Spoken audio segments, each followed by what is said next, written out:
Oh, you want to buy a mid lemon? Okay, I'm gonna call you now. Just wait. I'll call you now. Now.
So, Bismillahirrahmanirrahim. Nahmaduhu wa nusalli ala rasulihil kareem. We were still discussing this lengthy hadith here, and there's still a few things that we need to discover before we move on to the next hadith.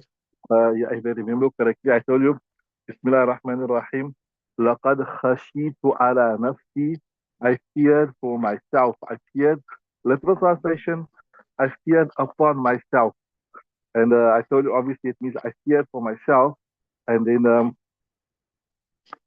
the explanation we gave here, we told you it's not that Jibreel, that Nabi Sallallahu Alaihi Wasallam was confused with regards to who came in to him or what had happened. The main thing is here explained in the Shara, he fears this big responsibility.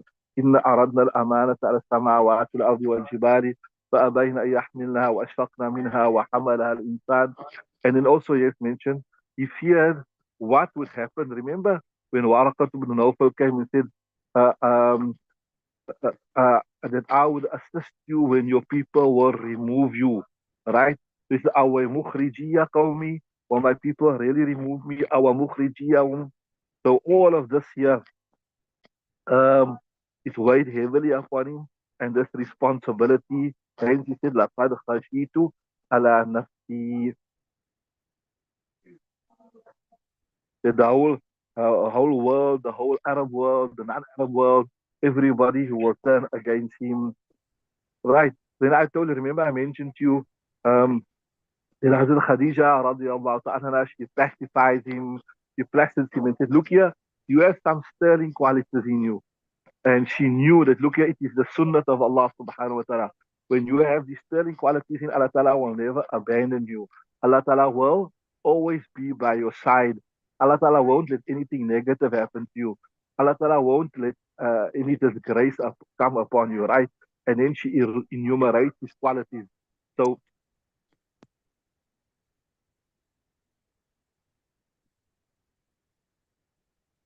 quality here, um, we should also try this. Inshallah, we're gonna there's a little bit of research with regards to these qualities. We're gonna discuss them now, inshallah. But like make intention also that these were the interesting thing. The interesting thing that comes through here is that Nabi sallallahu alaihi wasallam, even before he got nubuwwat, even before he got nubuwwat, he had these qualities in him. So what does that show you? Islam, what does that show you? That shows you that these are the natural fitra. You know this hadith you'll do inshallah, you'll do in Kitab al-Tahara, where Nabi also mentioned Ashar min al-fitra. There are 10 things that are natural quality in a man. You know, like to remove the hair under the arms, to remove the pubic hairs, to retrim the mousse, to cut the nails, to circumcise and all that stuff. So this shows you even prior to having received revelation, Nabi sallallahu alaihi wasallam already had his qualities.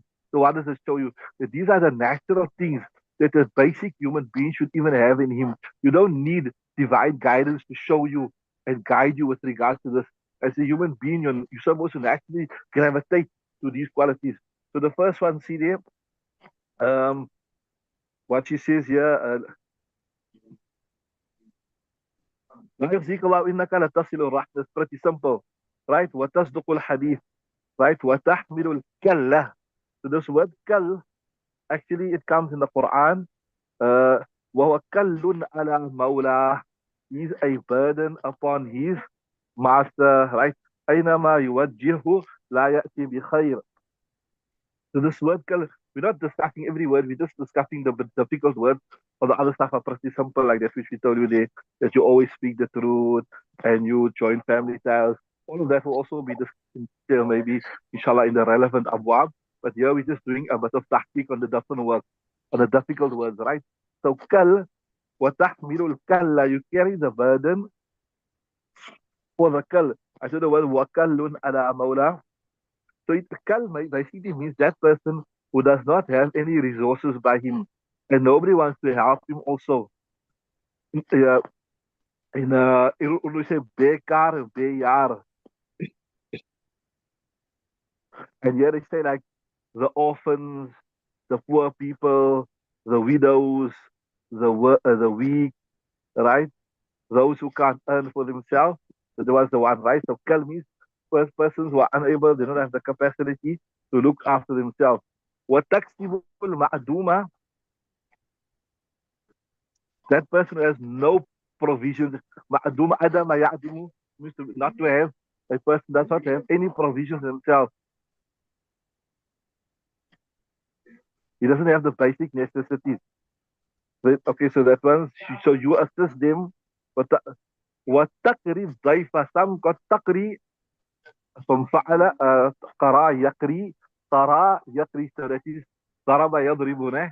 Or some I see got أقرا يقري, أقرا يقري,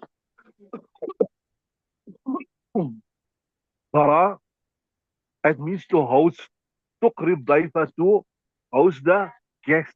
So see, from this you learn that to, when a guest comes, to be hospitable to a guest, to be kind to them, to provide for them. It's not something that Shariat has to And teach also, you. Fatima, Just uh, dishwashing liquid was put on finished. mute there. I'm listening about And what dishwashing else? liquid and all.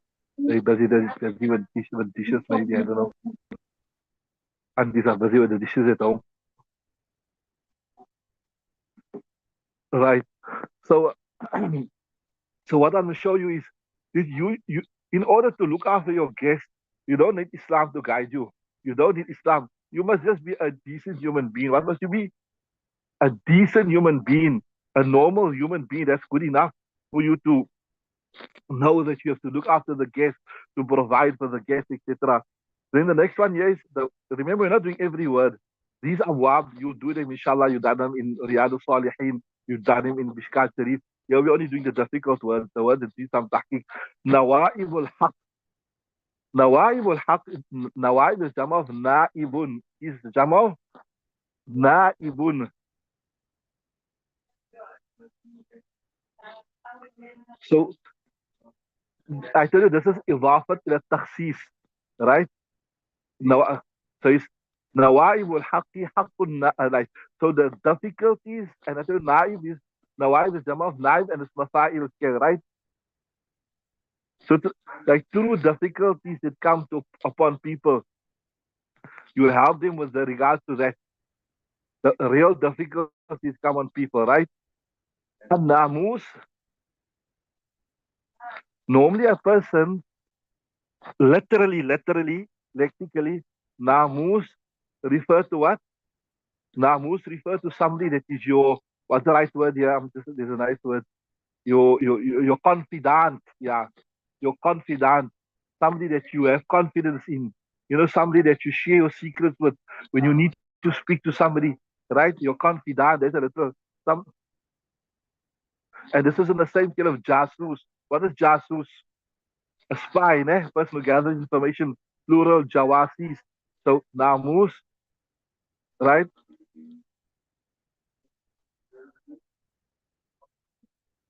So yeah, jasus is normally for negative connotations, and namus is for positive connotations, right?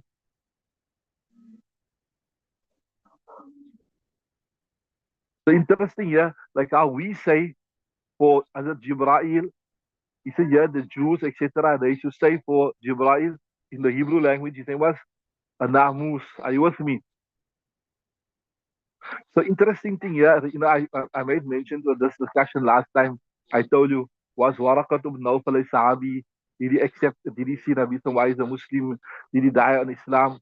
Yeah, the author, the Sharif, doesn't go into the detail. He just say he was from the Hunafa'a. What does the Hunafa'a mean? Hunafa'a means those people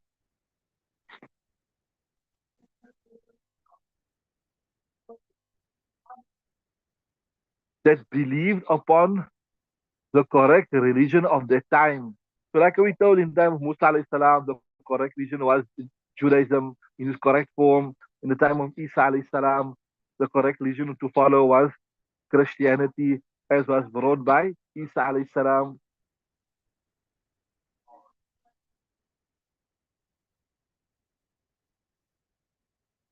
So why did he say Alladhi ja'a ala Musa, the angel that came to Musa alayhi salam? Why never say that the angel that came to Isa alayhi salam? Why never say the angel that came to Isa alayhi salam?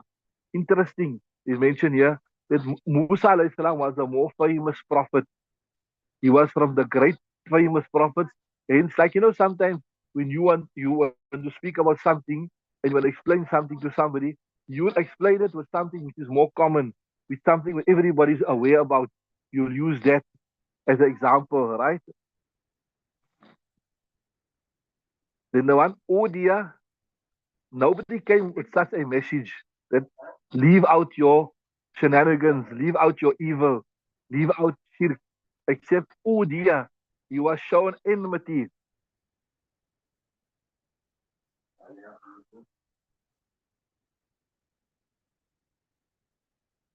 So we learn something from this hadith also here, that this was the sunnah of the prophets, that when they came with the true message, you are challenging the status quo. What you doing? People are enjoying, they're having their fun, they are living their lives, they're having their merry lives, whatever. Now when you come, what you do? You are challenged to the status quo. So automatically they can say, who's this person here? Who is this person here that is now spoiling the fun? That is why I was reading somewhere, even somebody say, why do people hate death so much? Why do people hate the angel of death also so much? So they said, look here, you are enjoying your life, you earn, you're drinking, you're marrying, you having all your fun, and now all of a sudden, here, the death was it angel's death name? Was it what? Israf, what? Israel. He comes and he spoils your fun. And now you're eating, you're drinking, you're partying, everything has come to an end. Now you upset with him, whereas there's a decree of Allah subhanahu wa ta'ala. So similar here, that people will be enjoying, they having their drinking, their partying, all that stuff. And now the Prophet comes and says, this is not correct. You have to turn towards Allah Ta'ala, etc. So illa udiya, that he showed enmity. The next word there that we discuss, shawahiq. So just to finish, so in the fatratul wahi, it's also called fatratul wahi. We've done it since Qasas part time. Also in qita'i wahi, Nabi sallallahu alaihi wasallam was a bit confused now. So sometimes, you know, you enjoy something nice, you know, and all of a sudden that is cut off. Maybe there's something that you are unaware of. You never know about this luxury, this this bounty, and then you just begin to enjoy it, and all of a sudden it's cut off. Now you feel disappointed. So here Nabi sallallahu alaihi wasallam tasted of wahi, he tasted what nubuwwat was, and all of a sudden now it was a break, and like we discussed earlier, the break was to prepare him. So he was a bit confused, he was depressed. He used to walk in the top, you know, those who went to Makkah to Mukarramah, you know, now they're breaking all those, they're pulverizing all those mountains and they're building hotels there. But you see all those mountains around Makkah to Mukarramah, etc. So he used to walk on the mountain tops and he used to feel sad, despondent. So shawahiq, yeah, I told you that that's in the what you call it there in the takhrij activities there. يتردى من رؤوس شواهق الجبل. the peaks of the tops of the mountains. What? So, right? Zarwatun, notice the hadith, we done it also in Kitabul Jihad. So ru'us means the tops of shawaiq of the peak. So the word in the hadith also is referred to zarwa. That Nabi Sallallahu Alaihi Wasallam explained Islam. He said, "Wal jihadu zarwatu sanamihi," like how jihad is the pinnacle, the top of the camel, right? So that shows you the uppermost portion.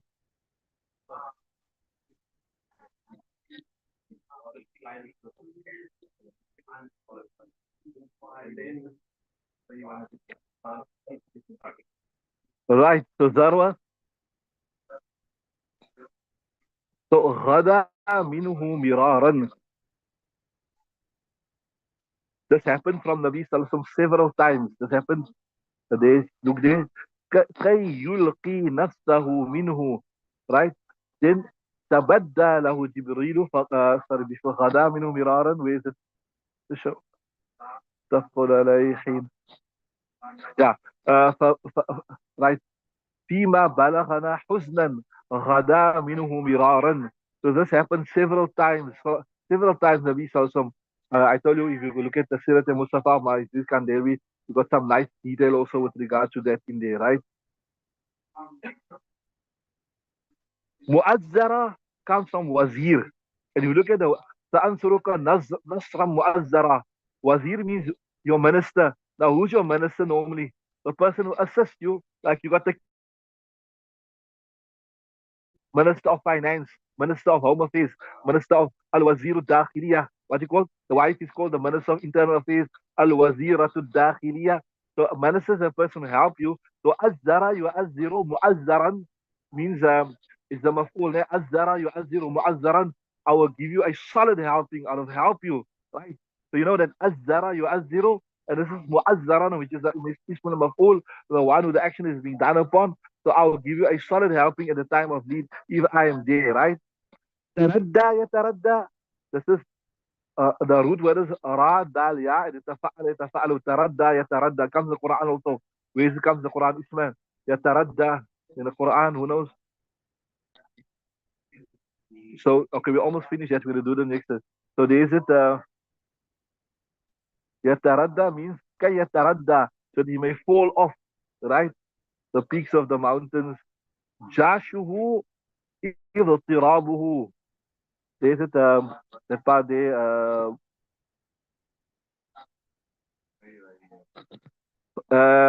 حقا ليسكن لذلك جاشه. Jashu means his uneasiness, his sadness after having felt that he was abandoned, right? As Jibril Amin came to console him. Okay, Alhamdulillah. I think we've covered all the difficult words. I think we've covered everything. If anything is not clear in there, when you're going over to nighttime, if you come across anything which is not clear, you can tell me. But I think we covered all the difficult words. We translated it, and those that got extra needs extra explanation, we covered that as well. So inshallah, so this is a beautiful hadith. It forms the basis of the beginning of nubuwwat. It forms the basis of the beginning of what? Of wahi, etc. In this hadith, you can give a whole bayan even, and you can speak about it. Like, certain verses in the Quran, they can make a whole bayan. Certain hadith can make a whole bayan. Like, you done hadith Jibreel. So next time, now remember this, don't forget about it. If you are called last minute, hey, Wala Ismail, there's no one to give Jumaya, then you got your go, you got your go to hadith. See, you can explain about all the stuff like I told you, wahi, you explain about the natural innate qualities of a human being that you're supposed to have in you, etc., etc., about, assisting them, that Nabi Sallallahu even before Nubuwwat. In fact, if I remember correctly, I think when Abu Sufyan was in Damascus and he was called by Heraclius, and he even gave the same words. He explained Nabi Sallallahu, tell us about Muhammad Sallallahu, and according to some riwayat, he explained him that, right, this tukrib daifa, you are yukrib daif, etc., etc. You can give a whole bayan upon the national qualities, innate qualities that I believe is supposed to have. Allah Ta'ala accept. Right, read the next hadith, inshallah.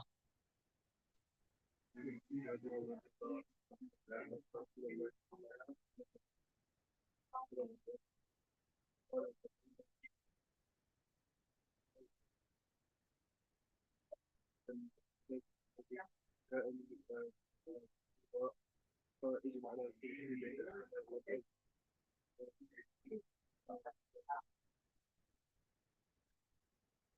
Bismillahirrahmanirrahim. وعن جابر أنه سمع رسول الله صلى الله عليه وسلم يحدث عن فترة الوحي. Narrated upon the authority of Jabir, he say he had Rasul فترة الوحي. I told you فترة الوحي, the period where there was no wahi, right? قال فبين أنا أمشي. Once while I was walking, سمعت صوتا من السماء. I heard a voice from the sky. فرفعت بصري. I raised my sight. فإذا الملك الذي جاءني بحراء.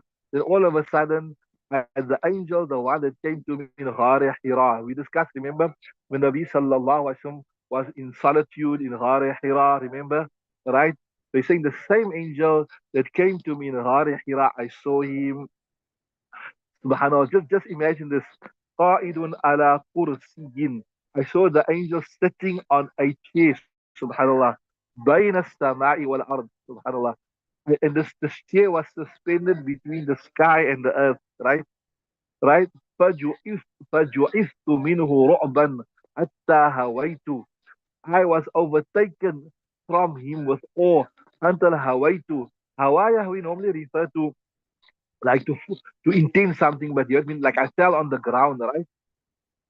We'll do a bit more tahqiq. فجئت أهلي. And then I rushed and I raced to my family, right? فقلت زملوني زملوني.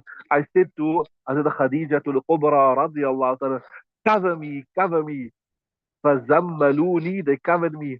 فأنزل الله تعالى, and then Allah Ta'ala revealed, يا أيها المدثر قم فأنذر. Oh, you the one who wrapped yourself, stand up فأنذر and warn the people. You know, نذير نذر نذير أنذر فأنذر وربك فكبر, and your Lord expound his greatness. وثيابك فطهر, and your clothes keep it clean. You know, when we done Luqman Kitab with the conditions of Salah, then you know we said some of the occasions you must have cleanliness of clothes, cleanliness of body. Some of the ulama they quote this verse to show that proof that you must you know that your clothes must be clean before you pray. وَثِيَابَكَ فَطَهِرْ, keep yourself clean. Keep your وَالرُّجْزَ فَهْجُرْ, and then evil immorality abandon it, right? ثُمَّ حَمِيَ الْوَحْيُ, then after this Ummah, I told you, even in English, you know, when something happens, you know, in quick succession, you say that it, you know, things are getting hot here, things are getting hot here. Like, you know, something happening, things are happening. The same thing in Arabic, says, Hamiya Yahma, Thumma Hamiya al-Wahyu, the Wahi became hot. What it means? Now, after this, so remember, follow nicely now. First, it was a meeting in the Ghari Hira, right? Then it was Fatratul Wahi, the period when Nabi Sallallahu was was being despondent, depressed. I'm trying to look for a nice word. I don't want to use disrespectful words, but he was a bit despondent, depressed to think now that he got the wahi. Like I told you, after enjoying something that is not there. And then when he came for the second time, Jibreel Amin, now from here onwards, it was one way now. The wahi came one way. And then just remember, just to fill this in also, remember we told you there, was it in this period or another period I told you, that most of the Quran was revealed in Makkah. I think we said 60%. That shows you the Quran started coming in quick succession, right? So Mahami al-Wahyu, so you translate this literally, the Wahyu became hot and coming quickly. وَتَتَابَعَ تَتَابَعَ تَبِعَ يَتْبَعُ تَفَعَلَ يَتَفَعَلُ. It started coming in quick succession. Muttafaqun alayh, and there's a muttafaq alayh riwayat. Okay, so this hadith now is speaking about the period after inqita'i wahi. So that's what you're doing here is actually ulumul Quran. You'd have covered this in Tibyan, and you'd have covered in, was it book you done, that ulumul Quran book, what you done, Man Shareef? Right. So, okay, so most of it is clear. That one, two words there. I tell you, ju'iftu. Ju'iftu is from sami'a yasma'u scale. So it will be uh, ja'itha, sami'a yajhathu, means to become uh, uh, what do you say, overwhelmed with something. I don't know, in Urdu they say Gabrana, and Gujarati you get Gabrat. I'm just trying to look for a nice English word for it. What's a nice English word? Anybody knows? Anybody nice English word for Gabrana, Garabras to chat with us? But means like I think you become overwhelmed, like too much for you to handle. How they say also, yeah, like how they say, when things come too much, you have a meltdown, like you just start right. So obviously, when you see something which you're not accustomed to see, when you experience something which you're not accustomed to experience, etc., you become overwhelmed. So this year, but too, I was overwhelmed. Yeah, if you can say like that. Okay, it's a nice one. But to mean رعبا, out of awe and fear. حتى هويت, until I fell down to the ground. Right. So هويت also is from ضرب يضرب هوا يهوي.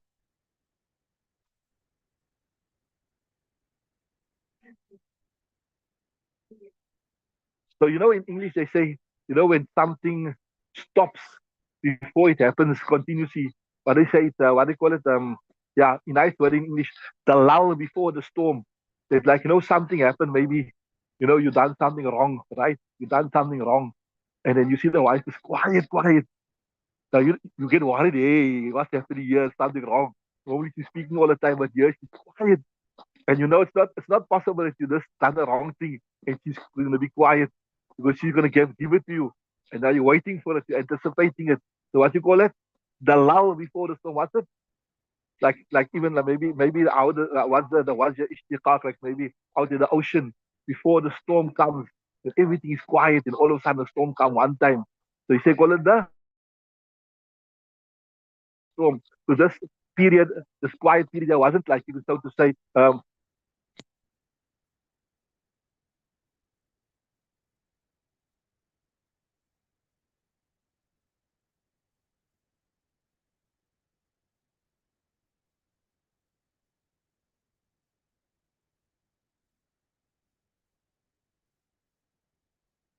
right. So so that was like you said, allow before the storm. After it starts becoming one way. Okay, Alhamdulillah, that covers that one. Read the next hadith, inshallah.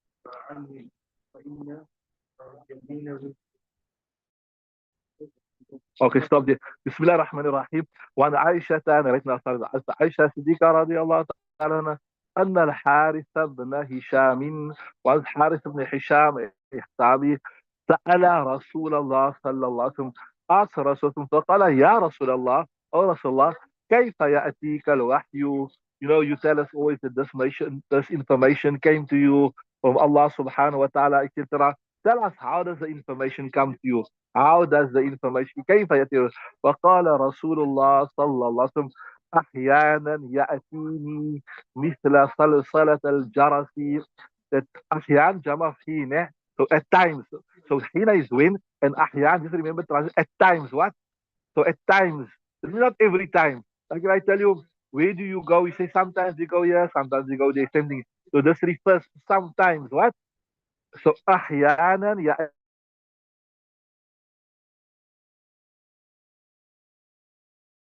wahi come to me like like the dragging of chains,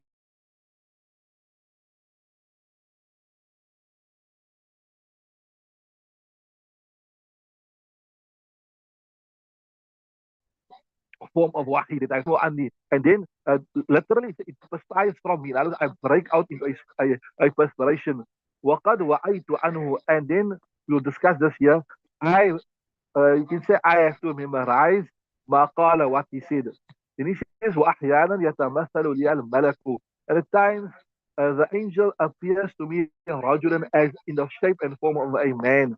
فَيُكَلِّمُنِي. Then he speaks to me. And the classical example of this, what you done was, is a hadith to Jibreel, right?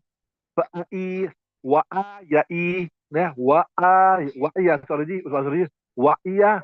It become وَآ.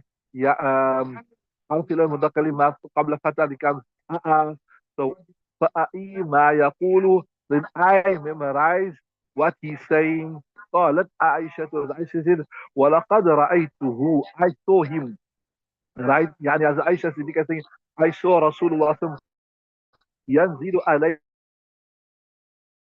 that the wahi is descending upon him في اليوم الشديد البرد, in a very very cold day. فيصدم عنه, I told you take it to me like this, whilst he is perspiring. وإن جبينه, and verily his forehead لا يتفصد عرقا, it is dripping with perspiration. متفق عليه, there's a متفق عليه رواية. I tell you صلاة الجرس, they say imagine you have a rock, a big rock here in P, by the beach, you go down here past Amsterdam, you have all those rocks, those rocky beaches, né? So you say, imagine Nashara say, just imagine a big, steady, strong rock, and thick chains are being dragged across that rock. What?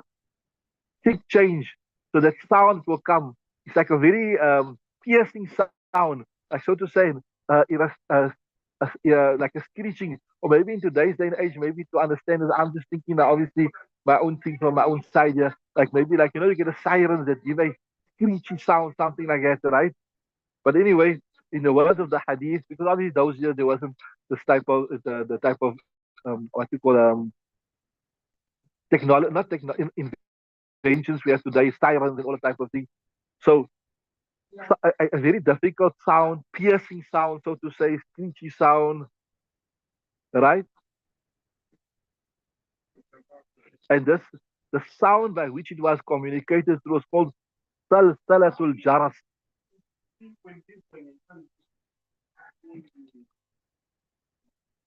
So the question is, whose voice was this?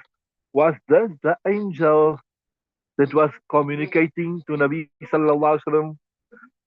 Some shurrah say this was the words of Allah subhanahu wa ta'ala. Now, just I'm going to digress a little bit here. Remember, we said, just look at me 1 minute. Remember, we said all the time that Allah Ta'ala is not like a human being, right? Nah? Whenever we say Allah Ta'ala done this, Allah Ta'ala said this, we're using the words of a human being of creation just for us to understand. So even when we say when we say the Quran is the words of Allah Ta'ala, we don't mean it is a physical word of Allah Ta'ala. Allah Ta'ala never recites the Quran like how we recite Alhamdulillahi Rabbil Alameen. This is a reflection of the word of Allah Ta'ala. Because Allah Ta'ala's word is not like a created word. Because لَيْسَ كَمِثْلِهِ شَيْءٍ وَلَمْ يَكُنْ لَهُ كُفُوًا أَحَدٌ. So the Quran is not the act, it's a reflection, it is a interpretation, it is a manifestation of the word of Allah Ta'ala. But that is not the exact word that Allah Ta'ala pronounced and Allah Ta'ala said. Remember, Luqman wasn't here, you were here when we done this in Aqidah al-Tahawiyah. So the words, the Quran, is it is a reflection, or it is like how you say, like, same thing like this. We say Allah Ta'ala walked, Allah Ta'ala talked, but we know Allah Ta'ala never walked and Allah Ta'ala never talked because Allah Ta'ala, there's the quality of a human being, right? There's the quality of a human being. But just Allah Ta'ala's way of doing things are totally different. But this is the only language we have, so we express it in this words. Allah Ta'ala walked, Allah Ta'ala talked, etc. Are you with me? Right. So same thing like this. We're saying that the Quran, which we have in front of us, that is not the exact word of Allah Ta'ala. That is not the exact word of Allah. This is a manifestation of that word so we can understand it. You understand what I'm saying? So the actual words of Allah Ta'ala, that is called kalam nafsi. What's it called?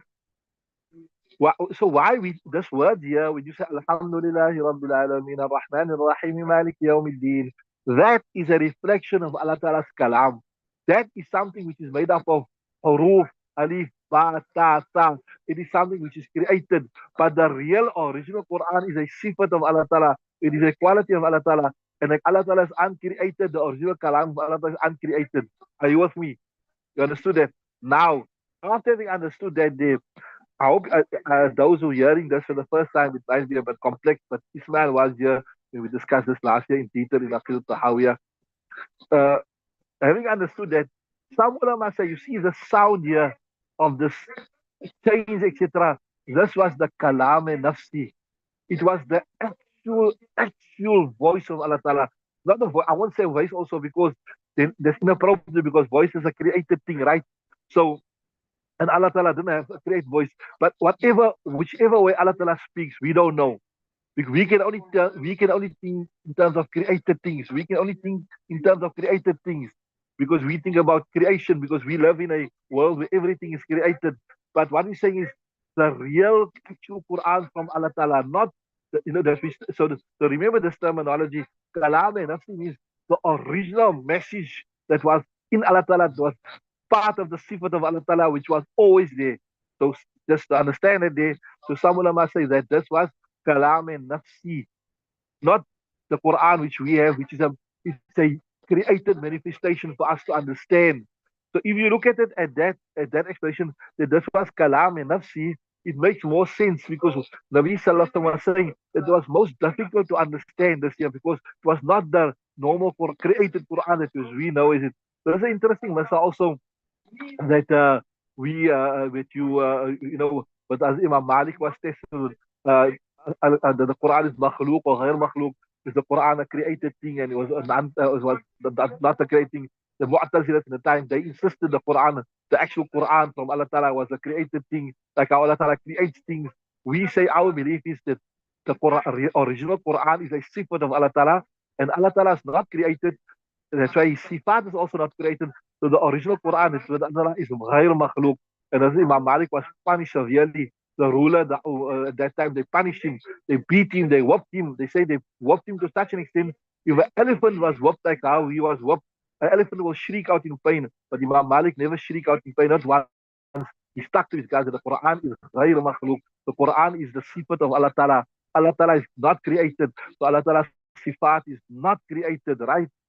So anyway, that's a technical discussion that is discussed anyway in the Aqidah books and anyway. But I would just have to introduce you that some ulama say here that this Salatul Jaras was kalam nafsi, that the sifat of Allah Ta'ala, not the created Quran we hear, it's created from huruf, etc.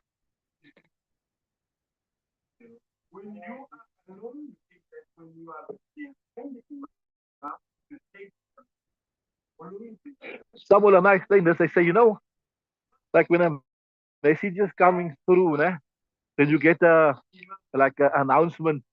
Like, you go to the airport, say ding dong, then a message is coming through, or like how the phone rings, etc. Like that. Someone explained that this rattling of the what you call it, of the rattling of the chain, etc. etc. This was actually just an announcement. It was an announcement to say now that the wahi is coming through.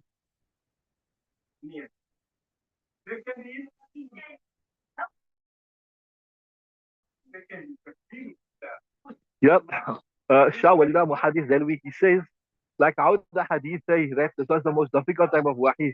Nabi Sallallahu Alaihi Wasallam, when this type of wahi would come, his external limbs, like how when you're sleeping, you can't see, you can't hear, you can't smell, you can't speak, right?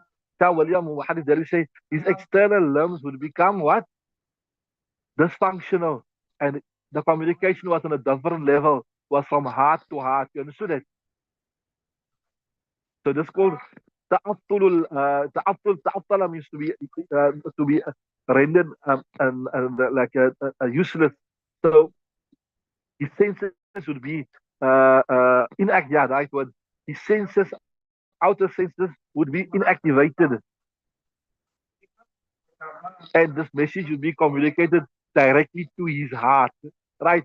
And I don't know if you remember, we said in the beginning we done the point of wahi, that something would be put directly into his heart, right?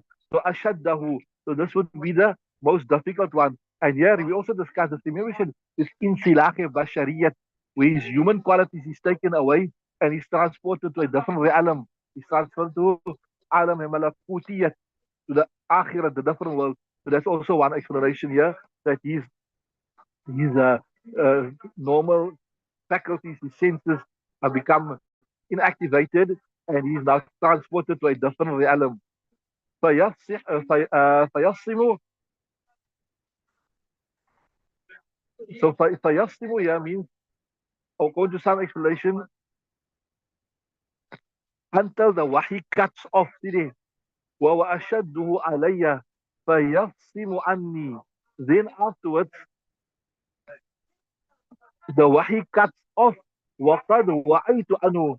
And when the wahi is cut off from me, then I have memorized. So this is what is the fasada I translated wrong just now.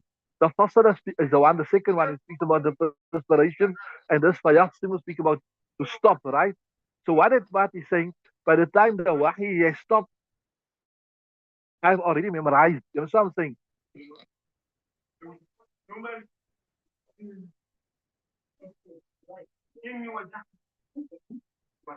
So so what it means, by the time I come back to my senses, I've already, that's why it's in the Mazi, in the past tense, I've already memorized whatever wahi. Allah Ta'ala has already protected it in my heart. You understand what I'm saying? And then when the angel comes, see, so when this, see the interesting thing here, you mentioned the Hasha, قد وعيت, I've memorized it. So this is put directly into my heart. By the time the wahi gets cut off, right, follow nicely, and I'm brought, my senses are activated again. فَقَدْ وَعَيْتُ أَنْهُ, I've already memorized the wahi. The wahi is already in my heart. I settled. And then we speak about the angels here. فَيُكَلِّمُنِي فَأَعِي. Then there I memorize it. There it is already placed and preserved in my heart. But here I have to memorize it. You saw the difference, right? So I did remember this, I translated wrong earlier. Fasama yaftimu means to cut off, to stop, to terminate, right? And the fasadu means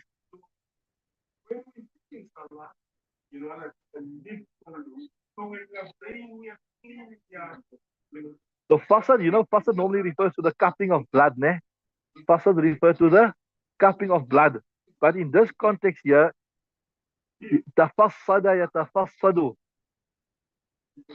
because of the strain of the wahi, beads of فيتفصد عني, beads of perspiration would drop down. The tafassada in conjunction with the arak means وَإِنَّ جَبِينَهُ, his forehead, sallallahu alaihi wasallam, لا يتفصد arakan, would drop with beads of, with drops of beads. And what type of beads? Arakan, of perspiration. Right. Okay, let's do one more before we switch over to the tafsir, inshallah. Read the next one.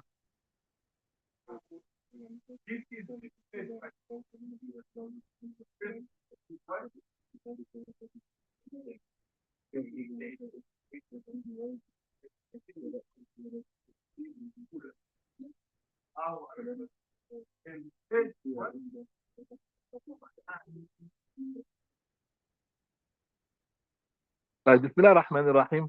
وعن عبادة بن الصامت قال كان النبي صلى الله عليه وسلم إذا أنزل على الوحي كرب لذلك وتربد وجهه. وفي رواية نكس رأسه، ونكس أصحابه رؤوسهم، فلما أتلي عنه رفع رأسه. رواه مسلم. Right. Narrating the authority of Ubadah ibn Samit, he said that Nabi sallallahu alaihi wasallam, إذا أنزل عليه الوحي, when wahi would come, kuriba. Kuriba means here, this was a serious thing, and it was not an easy thing. So Nabi sallallahu alaihi wasallam would be overtaken with uneasiness, that now, like how, say for instance, you sitting, you enjoying with your friends there, and all of a sudden the message comes, hey, your wife is calling you, you must come here now. Or maybe if you fear the teacher is calling you, come here now. So all of a sudden you're uneasy now. There's an important message coming through. Kuriba lidhalika, right? You would feel uneasy, restless, etc. And وَتَرَبَّدَ وَجْهُهُ, his face would change, the color in his face would change, right? In another riwayat it says نَكَسَ رَأْسَهُ, he would lower his head, and also وَنَكَسَ أَصْحَابُهُ رُؤُوسَهُم, and the ashab, the companions of Rasulullah sallallahu alaihi wasallam, they would also lower their heads. فَلَمَّا أُتْلِيَ anhu, so then when the wahi would stop, right? Right? رَفَعَ رَأْسَهُ, he would raise his head. رواه مسلم. I told you kuriba, uneasiness because of this, so kuriba. It's also in Karbun Shadid, come the Quran. Tarabbada, the color of the face to change. Utliya, with a dhamma on the Hamza.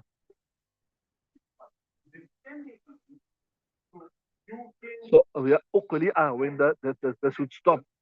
Ukshifa, ujliya, wa uzila. Right? That means when this whole thing would stop, right? Nakasa, we done this. Nakasa yankusu, to lower your head. Okay. So this is also the relevance of this hadith shows you that Nabi Sallallahu Alaihi Wasallam, it wasn't an easy process. It was a difficult process. You would become uneasy when this would happen until he was relieved of it, and then he would return to normal. Okay, we're switching over to the tafsir now.